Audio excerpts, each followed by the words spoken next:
Yan. Dahil dyan, tapos na akong kumain. Siyempre, naglinis na rin ako.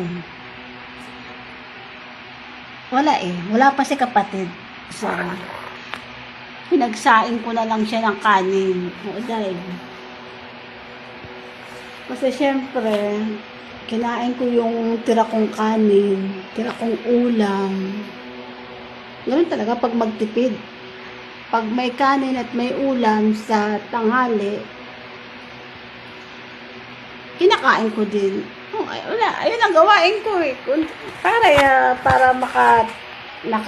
tawag doon, ano na rin ang kinain. Tawag doon, yung gastos, oo. Kaya ayun ang kinakain ko. Kasi sayang din naman. Totoo lang, sa gabi, hindi naman ako masyado nakain. Kailangan ko lang kumain kasi iinom pa ako ng gamot. Alam mo na, totoo lang, hindi pa ako nakakapag papacheck uli sa doktor. Tatakot kasi ako maglakad mag-isa. Tatawid pa naman sa kalsada, dipungal. Sa sobrang init ngayon, kaya lagi pa naman akong nahihilo. Baka kung saan sa kalsada, doon pa ako, sa gitna pa ng kalsada, doon pa ako mahilo, dipungal. Kamalas-malasan ko pa mangyari. Day! Loka. Kaya yun, hindi pa ako nakakapagpa-check uli para mabawasan yung gamot ko. Kasi 4 pa rin yun eh. 2 sa gabi, 2 sa umaga, 2 sa gabi. Tawag dito. Kailangan ko kasi magpaano ng dugo.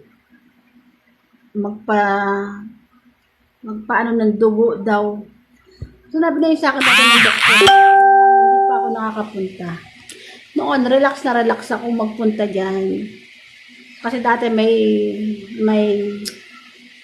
tawag ito, mayroong sasama sa akin sa doktor. Kuya ko ang mga sumasama sa akin sa pag-check up lagi ng doktor. Kaya, relax na relax ako. Kaso, ang ending, wala eh.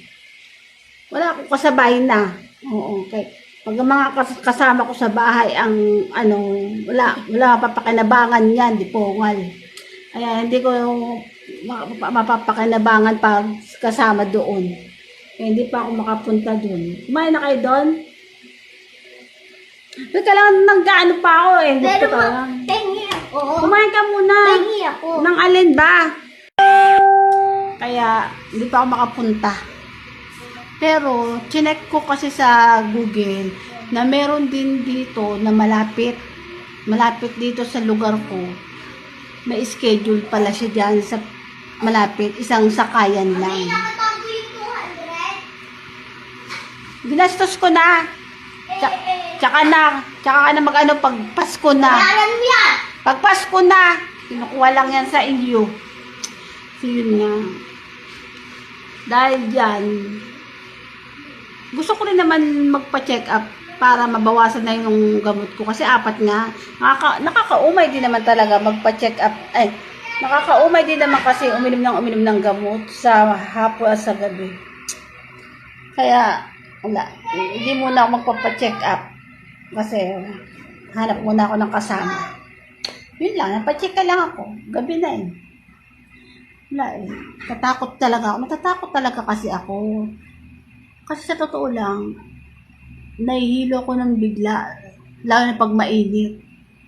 Pero sa totoo lang, okay naman yung BP ko. Okay yung BP ko. Yung talagang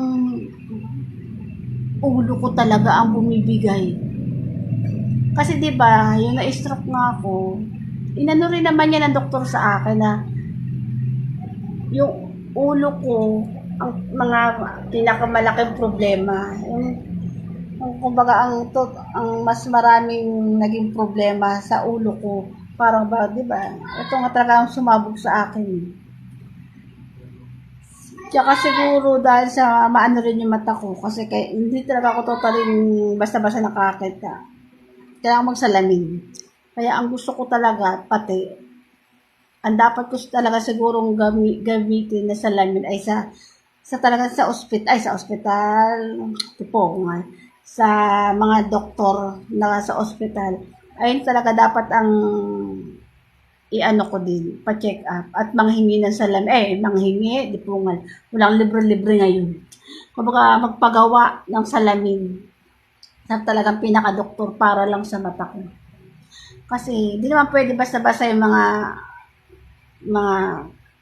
100 pesos, positive 100, positive 50. Kasi mura yun, di ba? 100. 100. Basta mga ino-order natin, di ba? Malaki din ng tulong sa akin kasi pag nagbabasa ako, nakikita ko.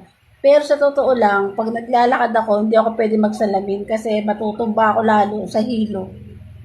Kaya siguro mas kailangan ko talaga magpa-check up din sa doktor sa mata para yung pag magkaroon ng sariling salamin. Yung tipong kahit naglalakad ako,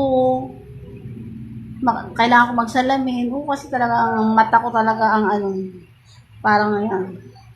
Oo, kaya yun, wala, natatakot din naman ako. Kaya ako lagi mismo ang nahihilo lagi. Lalo at mainit ang panahon. Sige na. Okay na po sa inyo, napachismis lang ako hindi po ako. Kaya na pa talaga ako nagkichismis, kaso hindi ako nagsisend. Ewan ko ba naman, ba't ako nagsisend dito?